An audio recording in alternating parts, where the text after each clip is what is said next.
Hey, my name is John Buitrago, front of house engineer for Don Toliver. I'm Dennis Barnes. I'm the monitor engineer out here on the Don Toliver tour. We're currently here at the O2 in London. We are here in Germany, Hamburg. This is a pretty big tour.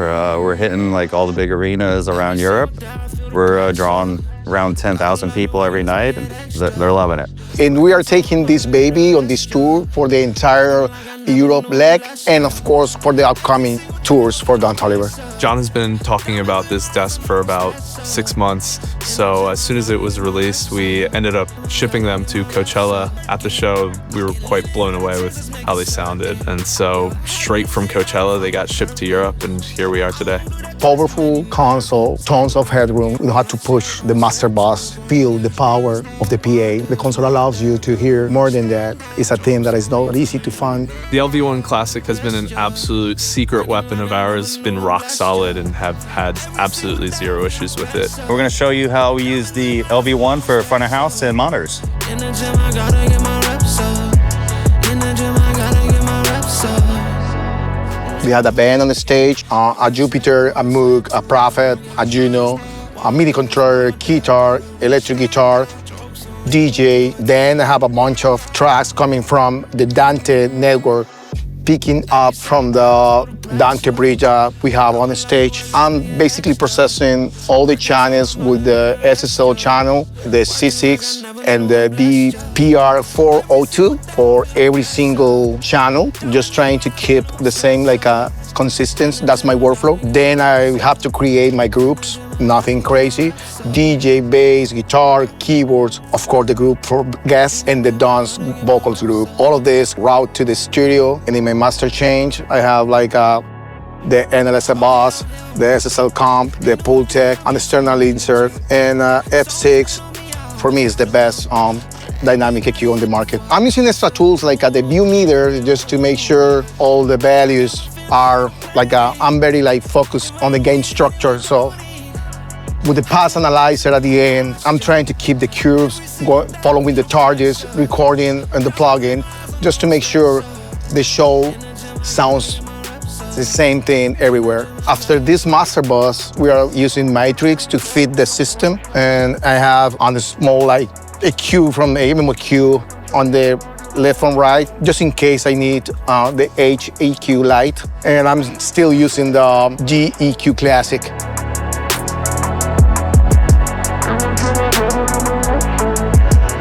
Vocals is the way to connect the artist with the audience. For Don's vocals, I'm starting with an external insert, analog gear that I'm currently using on this tour. Then I'll jump to the SSL channel. Then the EMU EQ, just in case I need to.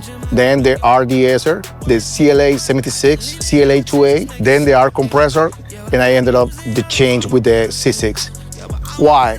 He's very dynamic, so sometimes small steps build up a proper sound for his vocal. Sometimes people think that just one plugin can make everything, and it's not. I just tweak whatever I need, just a little bit, small steps, build up a big vocal chain. And after that, I'm sending these vocals to my subgroup for vocals, which has just the Magma VB2s and the F6. That's it. In terms of effects, Don's really love the way his record sounds. I'm trying to keep the vocals close to the record in terms of which kind of reverb I'm using for the song. We are running the snapshots for every single song. All the plugins that I have for his vocals are following the records. The H Reverb is doing a great job, allows me to use some of the presets from the records. After that, I'm using a small slab on his vocal, the Super Tap 6 TPS, just trying to keep the vocals tight as much as I can to the reverb. I'm using a small slap delay just to keep the reverb tight and together with the delay, the short delay. After that, I'm using a little bit of a EQ on it, and of course the stereo imager for to open it up a little bit wider. Of course, the H delay. This is my favorite plugin from Waves, and I'm using the H delay for every single song. It's always on his vocals, After that, I'm using multiple like BST3 plugins. That allows me to use an extra sauce for his vocals. We can pick it up whatever channels are connected to my console. For example, I'm using like multiple ambient mics at front of house that allows Dennis to patch into his console. And I'm patching as well some of the talkback mics that are connected to his inputs on the console, local inputs. It's great because we can go either way, whatever we need. I'm sharing my console, he's sharing his console. We are sharing everything, so it's magic. So let's pass to Dennis to see how he's using the LV1. In the gym, I gotta get my reps up. I'm just gonna show you guys how the LV1 makes my life easy out here on the road day to day. You know, each new city that we roll into, the workflow, the process, the emo IEMs, everything that this desk provides us to put a great show together. I use the emo IEM app on all the in-ear mixes, and it's been a game changer for me, basically. It's really opened up the sonic image I have in each band member and artist mix. It gives me so much space in my mix where I can really separate and define everything based on position or where I think an effect should live. If I'm mixing for Don, I usually space out the instruments based on the stage layout and where everything is, where I think he wants to hear stuff. I'll have a guitar over in his right side. When he's coming for a guitar solo, I'll have some effects coming behind to like kind of give an overall extra feel. And it just really just opens up the entire broader, it's more than a stereo image, it's a complete like surround 360 image that I can give the artist and the band. All the instruments, the vocals, the effects, all that can be moved around. And now they know they can move it, I can move it. They just tell me on their talkbacks and we're golden.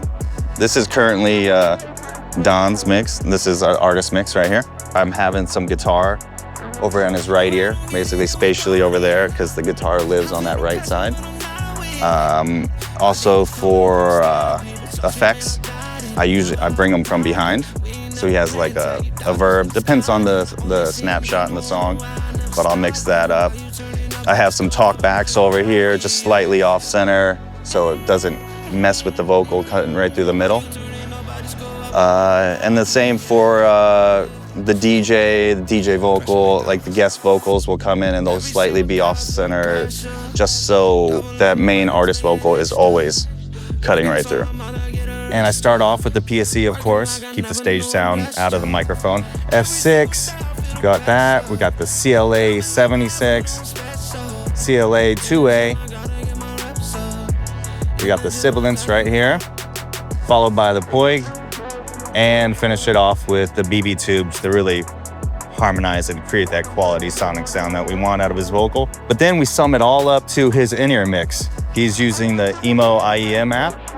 And then we just run the whole bus through the F6, followed by the SSL comp. That's gonna keep everything tight. And then after that, we go to the Abbey Roads, and that locks in that perfect mix, keeps the dynamics where I need them, helps keep the vocal cut through. Sonically, just keeps everything right where I want it.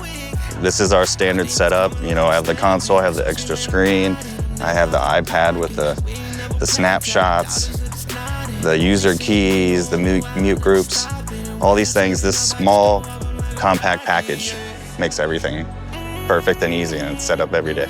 Overall, the LV1 is just, it's very seamless and clean. The layout makes it easier. I can have these user keys here, dial in each different mix for the band and the artist.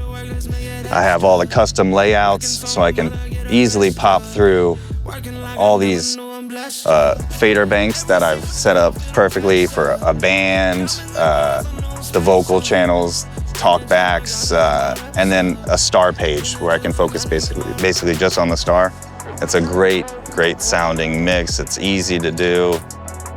It's clean.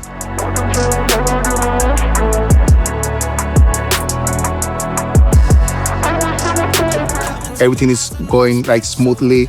The communication in between playback, monitors, front of house is being so amazing. I'm so happy and so confident with the system. Sometimes people come to me and say, hey, you are using this small console for this kind of big show. And then you say like, bro, it's not about the size, it's about the sound. So when they listen to it and they just realize it's a small console sounding like big like this, it's like it's made me feel so proud. When you are on the road and you are far away from your family, sometimes with the crowd or one of the kids comes to front of the house and say, hey man, Don's vocal sounds great, man. Thanks for doing your job, and like sometimes you deserve it, and sometimes it helps to keep like the mental health like a little bit focused on your job.